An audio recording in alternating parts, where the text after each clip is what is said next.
On a vu le scandale avec Nestlé, Nido et autres là. Le lait qu'ils vendent à leurs enfants là-bas, c'est pas le même qu'ils vendent en Afrique et tout. Mais le noir, il n'est pas d'accord. Non. Lui, il veut consommer ce qui vient de chez lui. C'est pour dire à nos mamans, le consommation local là, c'est une bataille. Et c'est pour ça qu'on fait, on veut réfléchir à faire toutes les transformations possibles. Pour qu'on consomme ce qu'on produit et éviter d'importer ce que nous ne savons pas. Parce que c'est un problème grave.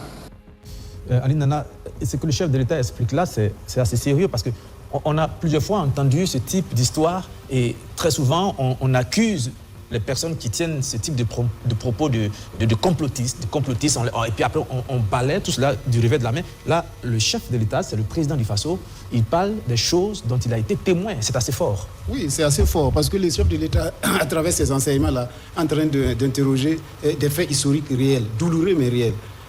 En train de dire que l'Afrique a été pendant plusieurs années esclavagisée, et colonisée et néocolonisée actuellement. Ça prouve aussi, à travers son langage franc, que l'Afrique est au cœur d'un complot mondial pour le maintenir à un niveau d'exploitation. Ça veut dire que l'homme noir est un sous-homme qu'il faut maintenir à un niveau inférieur, qu'il faut dominer culturellement et exploiter ses richesses. Donc, à travers ces anecdotes-là, c'est une réalité. Hein. Le président du Faso a eu le courage de le dire, mais tous nos chefs d'État de 1970 jusqu'à aujourd'hui ont vécu des cas comme ça, malheureusement, qui n'ont pas eu le courage et qui ont cédé. Voici pourquoi aujourd'hui nous subissons ce que nous sommes en train de subir, les fracas de cette colonisation. Donc aujourd'hui, à travers ces interventions-là, c'est pour effectivement appeler la jeunesse africaine à élever les niveaux de conscience politique, les niveaux de conscience culturelle, parce que ce qui a fait la force de l'impérialisme, c'est que l'impérialisme est arrivé à nous faire douter de nous-mêmes, à nous dominer culturellement. Alors que sur le plan culturel, quand on vous domine, ça veut dire que vous perdez 99% de votre substance existentielle. Si bien qu'aujourd'hui, le président du Faso appelle la jeunesse africaine, pas burkinabé seulement, la jeunesse africaine à prendre conscience de la situation de l'Afrique et de compter sur elle-même pour pouvoir, sur la base de nos ressources endogènes, nous développer. Il n'y a pas meilleur chemin, il n'y a pas plus de 1000 chemins que de compter sur nous-mêmes, de créer tous les mécanismes endogènes avec nos ressources naturelles pour effectivement amorcer les chemins du développement durable. Donc c'est de la pédagogie et je crois que ce qui est dit à travers ce message-là, c'est connu ici, ça a été enseigné, ça a été déformé effectivement à travers les curricula d'enseignement, mais je crois qu'aujourd'hui, avec les nouveaux moyens de communication, la jeunesse africaine sait qu'elle peut compter sur elle-même pour se développer. Merci. Sans tenir compte de l'excellence. Merci Alena. Martin Savadogo, pour une fois, cette fois-ci, ceux qui accusent toutes les personnes, je le disais tout à l'heure, qui argumentaient sur ce sujet-là, des théories du complot, cette fois-ci, on ne pourra pas sortir cet argument bateau de théorie du complot. C'est assez clair. Le chef de l'État parle des choses qu'il a entendues et des choses qu'il a vues. Oui, mais toutes ces choses-là arrivent pourquoi? Parce que en Afrique, on n'a pas pris conscience que dans les 4 systèmes-là, ce qui arrive en première position, c'est le système éducatif. Si vous n'avez pas de bons chimistes, si vous n'avez pas de bons ingénieurs, même pas de vrais chimistes, de vrais ingénieurs, comment voulez-vous vérifier la qualité des produits qu'on vous envoie? Parfois, pour vérifier encore la qualité, il faut qu'on fasse des prélèvements. Je vais même plus loin. Dans le domaine de la santé, jusqu'à ce jour, il y a des prélèvements qu'on est obligé de faire pour envoyer en Europe. Et ils vont faire les analyses et puis nous envoyer. Il faut savoir que les 4 systèmes dont j'ai l'habitude de parler, les systèmes qui arrivent en première position, c'est les systèmes éducatifs. Si vous ne mettez pas les systèmes éducatifs en première position, vous n'avez aucune chance. Aucune. Et aujourd'hui, en Afrique, on forme 2 catégories de personnel. Malheureusement, il manque 2 autres catégories. Les catégories qu'on forme, c'est quoi? C'est des généralistes au niveau des ouvriers généralistes ou bien des intellectuels de haut niveau, mais qui sont dans la théorie. Ce qui manque, c'est des ouvriers spécialisés et des intellectuels qui sont capables de produire, de fabriquer et d'innover. Il n'y en a pas. Mais on ne peut pas... On n'a pas besoin de réinventer la roue. Ce que tu n'as pas appris, c'est relativement difficile de le créer. Mais on voit des exemples. La Turquie s'est développée avec sa diaspora allemande qu'elle a rapatriée. Et aujourd'hui, l'industrie turque fabrique des produits pour l'industrie allemande. J'ai suivi une fois le ministre des Affaires étrangères dire qu'on on a près de 15 millions de Burkinabés à l'étranger. 15 millions 15 millions. Malheureusement, le problème, c'est quoi? Nous voulons résoudre des problèmes structurels. Est-ce que ce sont des chiffres avérés? 15 millions, c'est beaucoup. Hein? Est-ce qu'il n'y a pas eu d'erreur? Si j'ai bonne mémoire, c'est bien 15 millions. Parce que on je est pense très bonne mémoire, on ne rien doit pas trahir parce que 15 millions, c'est beaucoup. Je ne crois pas que ça atteigne 15 millions. Pardon? Oui, conditionnel. 15 millions, c'est beaucoup. Je pense que c'est exagéré. Peut-être qu'il y a un zéro qu'on a ajouté, mais on va vérifier ça après. Allez-y, terminez. Comment dirais-je? Vous parlez des Burkinabés qui sont à l'étranger. Oui, nous voulons résoudre des problèmes structurels avec des solutions conjoncturelles. Le président est en train de proposer des solutions. Mais est-ce que les intellectuels, est-ce que tout le monde a conscience du niveau de, comment dirais-je, des déserts scientifiques dans lesquels nous vivons? Est-ce que les uns et les autres sont prêts à se remettre en cause, ce qu'ils ont appris? Parce que c'est ça également le problème. Si vous savez qu'en allant dans une certaine orientation, vos propres compétences même ne sont pas à jour, et c'est vous qu'on veut que vous implémentez ces expériences, ça ne marchera pas. Et le président a donné l'exemple du ministre qui disait qu'il faut faire attention par rapport à la commande publique, il faut demander les références techniques, les références similaires, alors que lui-même on l'a pris, alors qu'il n'a jamais exercé la profession de ministre. Donc vous voyez, il y a une question de mentalité, de paradigme, parce que ce n'est pas uniquement dans la religion qu'il y a des dogmes. Dans tous les domaines, il y a des dogmes. Il y a des gens, une fois qu'ils ont fait la même chose pendant 10 à 15 à 20 ans, même si ça ne produit pas de résultats, ils sont obligés de faire la même chose. Raison pour laquelle aujourd'hui, le Burkina a intérêt à appeler tous ses fils dans les 4 coins du monde. Il y a des Burkinabés partout, qui sont dans les grandes institutions, des grands chercheurs qui sont dans les grandes universités. Et je crois que dans une université américaine, Dacier peut le confirmer, il y a un Burkinabé qui a été élu meilleur professeur. Mais tous ces gens-là doivent revenir. Mais pour qu'ils reviennent, il faut qu'on mette les conditions. Parce que le savoir a un prix. Vous ne pouvez pas dire à un professeur d'université qui gagne 10-15 millions à l'étranger de revenir enseigner et puis prendre 800 000 ou 700 000. Il ne viendra pas, même s'il est patriote.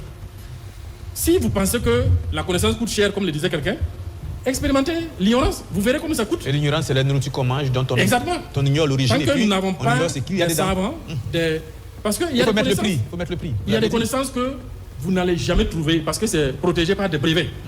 Et ces connaissances-là, il faut que nous ayons des compatriotes qui ont travaillé dans ces laboratoires et qui acceptent de revenir au pays pour les mettre à notre disposition. Parce que tous les pays pratiquent ce qu'on appelle l'espionnage industriel. Il ne faut pas se cacher. Et le président, au moins pour une fois, a dit que même s'il faut copier, il faut copier. Mais il n'y a pas du mal à copier. La Chine l'a fait. Et malheureusement, on nous enferme avec des lois bidons qui disent que la propriété intellectuelle, alors que les connaissances, les gens sont venus les chercher en Afrique, ils les ont reproduits et ils ont mis des brevets. Sur la connaissance qui coûte cher, je me souviens d'une discussion que j'avais eue avec l'ancien directeur général de l'hôpital Tengango. On discutait, il me disait qu'il était allé en France et il a rencontré un Burkinabé en France qui était chef de service des urgences en France. Et il voulait que ce monsieur-là, il était spécialiste de l'anesthésie, grand anesthésiste en France, chef de service. Il a voulu le démarcher en griffe pour l'amener à venir travailler ici à l'hôpital Tengango et pouvoir former les médecins burkinabés. Le gars lui a dit, je veux bien venir, j'aime bien le Burkina, mais vous ne pouvez pas me payer. Il a dit quelles sont tes prétentions salariales. Effectivement, quand il a dit ses prétentions salariales, il a compris que ça allait être difficile de venir. Il dit, bon, je ne peux pas venir, moi mes enfants sont déjà dans des écoles d'un certain niveau ici. Si je viens au Burkina, il faut qu'on puisse avoir au moins les écoles de qualité approximative et plein d'avantages. Donc vous le dites bien, si on veut avoir les meilleurs cerveaux, et les meilleurs, il y a des meilleurs cerveaux burkinabés qui sont à l'extérieur, il faut investir et payer le prix. Vous allez voir un ministre qui va dire que non, on ne peut pas amener un professeur d'université qui va être payé à 15 millions, alors que moi je suis ministre, je suis payé à 2 millions. Ça n'a rien à voir. C'est différent. Il faut savoir que ça n'a absolument rien à voir. Si vous êtes ministre, vous pouvez avoir les mêmes compétences que ce professeur-là. On n'a pas besoin de les faire venir. Allez-y à l'université pour vous enseigner. La connaissance coûte cher et nous ne pouvons pas dire qu'au nom du patriotisme, il faut que les Burkinabés reviennent travailler gratuitement. Non, il faut qu'on mette le prix. Et nous allons avoir même des professeurs qui ne sont même pas des Burkinabés, qui seront prêts à venir nous aider. Parce que si on ne fait pas ça, nous allons rester toujours dans cette situation d'arrêtation. Parce qu'aucun pays au monde ne va accepter de vous donner ces brevets gratuitement. Ça n'existe pas. Je pense que pour les écoles, les universités, les technologies qui sont en train d'être construites, ce débat va être mené parce qu'il faut envoyer des professeurs de très haut niveau en robotique, en intelligence artificielle. L'État va devoir y mettre le prix, sinon ça ne marchera pas. Parce que ça va très vite dans ce secteur-là. Karim Diallo, je voudrais qu'on revienne surtout sur cette prise de parole, c'est un témoignage que le chef de l'État fait sur ce sujet-là, d'aliments intoxiqués et tout ça. Moi, quand je l'ai écouté, franchement, ça m'a secoué, parce que quand on entend ça, très souvent on dit c'est la théorie du complot, c'est pas prouvé, il n'y a pas de preuves. Là, le président, c'est un échange qu'il a eu avec ces gens-là, et ça donne, lui-même il a dit, ça donne froid dans le dos, vraiment froid dans le dos. Et le fait qu'ils le disent, comment vous l'analysez, cette prise de parole publique, qu'ils dévoilent ces aspects-là, ça appelle à vraiment prendre conscience de la situation. Oui, ils s'inscrivent certainement dans un exercice de conscientisation et surtout de prise de conscience, c'est ça. Voilà. Mais vous voyez, la question des salaires, bon, de mon point de vue, n'est pas très pertinent. Ce qui est plutôt pertinent à prendre en compte, c'est le pouvoir d'achat. Voilà. Parce que comme vous le savez, vous pouvez avoir 3 millions, 4 millions, 10 millions même de salaires, mais si vous sortez dans la rue et que les aliments sont chers, vous allez donc finir votre argent avant même la fin du mois. C'est valable pour les intellectuels, les enseignants, mais aussi c'est valable pour le bas peuple. Parce que vous voyez, la difficulté qu'on a, c'est ça. Aujourd'hui, c'est comment on fait pour contenir la crise sécuritaire tout en travaillant à améliorer le panier de la ménagère. La vie chère frappe de plein fouet donc les citoyens, et c'est le rôle de l'État de travailler à faire en sorte que les citoyens puissent le ressentir de moins en moins. Ce n'est pas facile parce qu'on a des contraintes budgétaires assez réelles, mais en tout cas, il faut travailler à alléger les conditions de vie des ménages. Ça va leur permettre aussi d'accompagner davantage la dynamique et de comprendre que les fruits, la répartition des fruits de la croissance est une réalité dans notre pays. Merci de bien douter. On est en train de finir et on est très en retard. Oui, merci.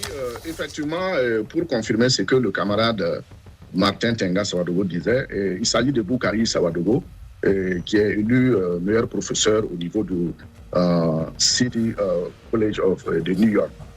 Il est maître de conférence, voilà.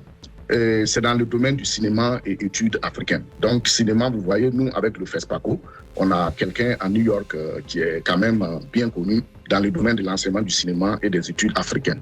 Et c'est que, en tout cas, ce sujet sur la question de la nourriture, c'est vrai, le président, par lui-même, a évoqué le sujet, mais ce n'est pas un problème nouveau dans le monde intellectuel africain. Et quand vous prenez des chercheurs comme le sociologue camerounais Jean-Marc Ella, il en parle. Cheikh Anta Diop en parle. Cheikh Anta Diop parle même il faut mettre en place un programme de repeuplement de l'Afrique parce que c'est le seul continent qui a subi autant de ponctions démographiques. Maintenant, les nourritures qu'on nous envoie, les nourritures qu'on amène, et tout ça dépend de la volonté politique. Et c'est pourquoi au début, avec la volonté politique du MPSR2, on a tous décidé de soutenir. Et vous vous rappelez de mon plan en son temps, quand je disais on n'a pas besoin d'assemblée, il faut consacrer les moyens dans l'éducation du peuple. Maintenant, pourquoi cela? Vous savez, c'est la volonté politique qui éclaire les pays. La question des nourritures et même des stupéfiants dont parle le président Traoré, la Chine l'a connue.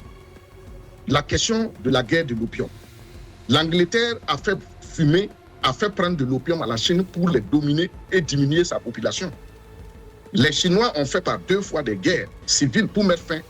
Mais c'est à la 2e fois qu'ils ont pu. Ça a été très, très, très dévastateur. Mais aujourd'hui, la Chine a acté. Même si tu sens la drogue en Chine, on va t'attraper. Voilà. Donc, c'est la volonté politique et la connaissance de son histoire qui te permet maintenant de poser des actes pour le futur. Chose qu'on n'a pas en Afrique. Pourquoi? Vous voyez, s'il y a la volonté politique, vous avez parlé tout de suite du monde intellectuel, on organise le monde intellectuel avec des paradigmes locaux. Dans nos universités, on n'a pas de paradigme. Aujourd'hui, au département de philosophie, c'est maintenant avec notre combat que c'est en train de venir. Sinon, avant, tu vas aller dire, dans un département de philosophie en Afrique, d'étudier Amadou Hampâté Bâ, on va te dire qu'Amadou Hampâté Bâ n'est pas philosophe. Pendant que la Chine érige les philosophies de Confucius en philosophie d'État. Donc, il y a un problème de paradigme. Est-ce que nos intellectuels sont enseignés? Pas du tout. Kizerbo n'est pas enseigné, il est cité, c'est différent. Nous qui sommes les disciples de Kizerbo, voilà mon paradigme quand je parle tout le temps et à me référer en donnant des exemples concrets. On doit réfléchir comme ça. Donc, si vous avez d'abord le paradigme intellectuel, vous avez des orientations qui vous donnent un paradigme autonome, indépendant, souverain. C'est en ce moment maintenant que vous organisez les autres domaines. Et je fais une parenthèse quand le camarade Tenga Sawadogo parlait des intellectuels du pays. Je confirme, ici au Burkina et aux États-Unis, je connais plein de Burkinabés. Quand moi-même je les découvre, je suis dépassé. Il y a un là, Tebila Nakielse. Je l'ai pris sur ma page Facebook. Vous partez, vous mettez son nom, vous allez voir qui il est. Mais il est là, il était aux États-Unis ici. Le Burkina même ne peut même pas le sourire. Il est venu même déposer ses dossiers à l'université de Joseph Kizerbo. On ne l'a pas retenu, il est revenu. Même allez-y sur Google, vous mettez Tebila Nakielse. Vous allez voir qui il est. Il y a plein de Burkinabés comme ça. Mais quelle est la politique? Il est pour nous aiguicher un peu. Il est spécialiste dans le domaine de l'agriculture. Pendant que il est mondialement connu, vous mettez son nom seulement, vous allez voir qui il est. Mais il est venu au Burkina, il veut enseigner, on ne l'a pas pris, il est revenu aux États-Unis ici. Voilà. Donc, qu'est-ce que l'Afrique a comme programme scientifique pour pouvoir travailler avec ses enfants? Il n'y en a pas. Maintenant, quand on quitte ce domaine intellectuel, on vient dans les médias. C'est l'État qui définit les lignes éditoriales des médias. Et il y a des enjeux, il y a des images, il y a des trucs qu'il faut faire dans les médias pour pouvoir conscientiser, éduquer le peuple. Aujourd'hui, l'Afrique est le seul continent où les médias n'ont pas de combat. Mais quand vous voyez un problème dans le monde, regardez comment les autres médias traitent.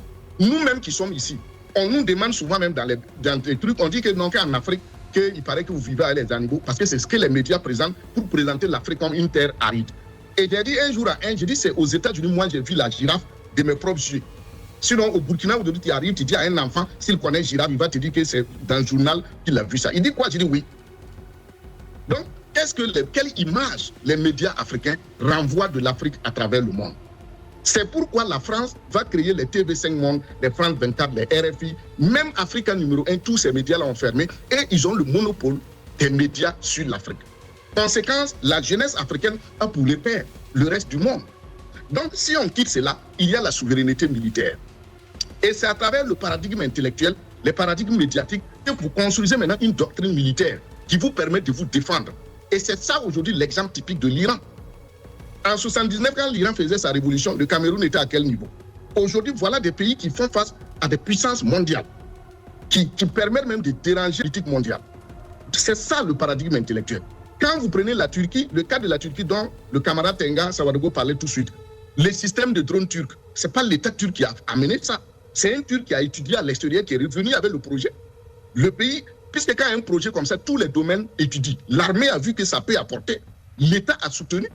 La Turquie aujourd'hui, tu vas croire que c'est la Turquie qui a inventé les drones. Mais c'est un Turc, c'est des Turcs qui ont travaillé, l'État a mis les moyens. Vous prenez le Pakistan, ce n'est pas l'État pakistanais qui a créé la bombe atomique. C'est un, comme l'a dit Tenga, c'est un vrai ingénieur spécialiste de ce domaine-là qui est rentré au Pakistan, son pays, et il a présenté le projet. L'armée a vu que c'est un bon projet, ils l'ont soutenu. Le Pakistan est devenu la première, a eu la bombe atomique. Les Indiens, même chose. Mais nous, qu'est-ce qu'on fait? Tu as un projet, tu rentres aujourd'hui au pays. Est-ce que l'État va t'accompagner? Ou bien si on prend l'idée, est-ce que l'idée là, on va reconnaître que c'est toi et te laisser piloter l'idée? Donc, la question de nourriture aujourd'hui, c'est très important. Et la question des faiblesses sexuelles. L'autre danger, quand vous regardez sur les pages TikTok, combien sont ces produits aphrodisiaques qu'on vend actuellement à notre jeunesse? Tout le monde prend produits aphrodisiaques. Tout le monde parle de pousser des maris. Tout le monde est poussé des maris. On a déjà la nourriture, qu'est-ce que tu veux? Oui. Donc, les femmes, mais le contraire se produit. Vous voyez, les femmes, c'est grossir les postérieurs et la poitrine. Les hommes, c'est aller grossir les troisième pieds et de prendre les produits aphrodisiaques. Mais ça ne dit rien à l'État. Mais dans les universités, les gens travaillent. Qu'est-ce qu'on fait des résultats de ces recherches? Et je termine avec un exemple où une professeure d'une université burkinabé donnait sur un plateau télé, il disait que son étudiant a travaillé sur les cancers avec un tradipraticien. Et les résultats sont concluants. On a vu que le tradipraticien traitait effectivement les cancers. Il a fait sa soutenance. La thèse là est assise quelque part à la bibliothèque centrale ou à la bibliothèque de la médecine. C'est fini. Ces professeurs qui ont étudié, qui ont assisté au jury, comment ils ont soutenu ce projet? Le ministère de la Recherche, comment ils soutiennent ce projet? Le ministère de la Défense surtout. Est-ce que notre ministère de la Défense fouille dans les départements pour voir quels sont les projets qui peuvent l'intéresser? Donc, on termine en disant qu'il va falloir que, en termes de recherche scientifique, ce n'est pas la bouche. Moi, je l'ai toujours dit ici, toi, Dapa, tu es témoin. Quand vous prenez un pays comme le Burkina Faso, qui abrite le CAMES, le Conseil africain et malgache pour l'enseignement supérieur, le pays de Kizerbo, la capitale du cinéma burkinabé, tout ce que vous connaissez techniquement, scientifiquement du Burkina, il n'a même pas un laboratoire de datation. Qui a inscrit 3 sites au patrimoine mondial de l'UNESCO, qui a eu l'un des premiers archéologues de l'Afrique de l'Ouest, à savoir le professeur Jean-Baptiste Guerga, et qui a une parterre d'archéologues mondialement connus, il n'a pas un laboratoire de datation. J'en parle depuis combien d'années? Quels sont les projets qu'on met dedans? Si on doit créer un laboratoire aujourd'hui, on doit former, ça crée de l'emploi, ça développe une science locale. Donc voici les réalités. Pour ne pas avoir tout dernièrement même... Oui, tout dernièrement, vous avez vu ce qui s'est passé au barrage de Tanguin. Les poissons qui mouraient. Des trucs comme ça. Voilà, vous voyez les cyanures qui ont distribué partout. Donc, c'est sérieux cette question alimentaire, c'est sérieux cette question démographique et de reproduction. Donc, nos États doivent pour pouvoir, et c'est pourquoi on croit en l'AES, on croit en eux, et il faut qu'ils travaillent pour que vraiment on change les situations. D'accord, on entend